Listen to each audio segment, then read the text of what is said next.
Something just detonated behind palace walls, and this time it wasn't Prince Harry or Meghan Markle stirring the chaos. It came from the one man who stayed silent for decades until now. Charles Spencer, guardian of Princess Diana's legacy, has finally stepped forward. And what he's done is sending shockwaves crashing straight through the Sussex camp. Because this isn't merely another disagreement. It feels like an unforgivable line has finally been crossed. For years, Charles Spencer said absolutely nothing. Nothing while headlines spiraled. Nothing while narratives twisted. Nothing while Diana's name echoed through interviews, documentaries, and carefully crafted public moments. The silence was controlled, deliberate, almost unsettling. But silence held for too long eventually builds unbearable pressure. And now it seems that pressure has finally erupted. And the timing couldn't look more suspicious. Because suddenly, just as Harry and Meghan appeared desperate to reclaim momentum, just as their media empire starts wobbling beneath growing scrutiny, just as whispers surrounding their future become impossible to ignore, Charles Spencer storms back into the conversation. Not gently, not quietly, but with questions so sharp, uncomfortable, and impossible to dismiss. Why now? That's the question nobody inside the Sussex circle appears prepared to answer. Because this isn't simply another disagreement over storytelling. This is about ownership, legacy, and control over a narrative that was never meant to be rewritten. Althorp House, the place where Diana rests, the estate that has remained almost frozen in time, untouched by chaos and guarded by silence. That silence once felt respectful. Now it feels strategic because from that quiet estate something shifted during early 2026. And insiders suggest the reaction inside those walls wasn't calm.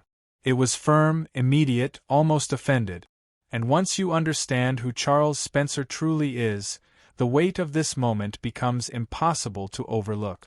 He isn't just Diana's brother. He's the man who stood before the world at her funeral before billions and challenged the very institution that shaped her life. He made promises. Big promises to protect her sons from the very pain that defined her existence. Promises that sounded heartfelt in the moment but now, years later, feel like unfinished business because what happens when the story starts repeating itself? That's exactly where everything becomes uncomfortable. Patterns slowly began emerging, subtly at first. Meghan Markle wearing Diana's jewelry, referencing her style, echoing her emotional tone during interviews that felt strangely familiar. Coincidence, tribute, or something far more calculated? The public noticed. Of course they did. But what about Charles Spencer at Althorp? Those comparisons didn't seem flattering. They felt dangerous because Diana's story wasn't merely a narrative. It was a warning. And yet, here everyone is again. Interviews mirroring earlier confessions, media projects drawing emotional parallels, and a growing sense that history isn't simply being remembered. It's being reassembled, repackaged, and reinterpreted. Then came the proposal that may have pushed everything beyond the limit. A documentary, a major one, presented as a tribute, marketed as emotional, yet beneath the surface sat a narrative linking Diana's struggles directly with Meghan's journey, blending past and present into one sweeping story of resistance, pain, and relentless public scrutiny. On paper, it sounded powerful. But to Charles Spencer, it sounded like something entirely different. And when that proposal reached him, everything shifted instantly. Expectations were soaring. Approval seemed almost guaranteed. But what came back instead was a response so blunt, so unexpected, it immediately changed the project's entire trajectory. Is this a joke? 4 words, cold, final, and impossible to take back. That wasn't hesitation. That was outright rejection. And with that, the documentary's entire foundation started collapsing. Because without access to Althorp, without private archives, without the quiet approval of the man protecting Diana's legacy, the project loses its authenticity, emotional weight, and credibility. But here's where everything becomes even more unsettling. This isn't merely about a documentary getting rejected. It feels deeply personal, because behind that refusal lies something far bigger, something unresolved. A history Charles Spencer has never completely discussed. The aftermath of Diana's most vulnerable moments, the consequences of media exposure that spiraled beyond control, the lingering regret still casting a shadow over everything connected to her story. And now history is knocking once again. But this time, he's refusing to remain silent. And that raises one dangerous question. If Charles Spencer has finally decided to speak, what exactly is he trying to stop? And just when it looked like the fallout couldn't become any worse, it absolutely did. Because rejecting that documentary didn't merely slam a door shut, it exposed something far more fragile hiding underneath everything. The Sussex Empire, the one built upon visibility, storytelling, and carefully managed perception, is suddenly facing a pressure point that appears dangerously close to breaking. Behind closed doors, the whispers keep growing louder. The numbers are being questioned, and the one partnership supposedly securing their global influence, the Netflix deal, is now being described as increasingly unstable. Not publicly, of course, never publicly. But inside industry circles, the mood has undeniably shifted. Confidence has been replaced by growing doubt. And everything comes back to performance.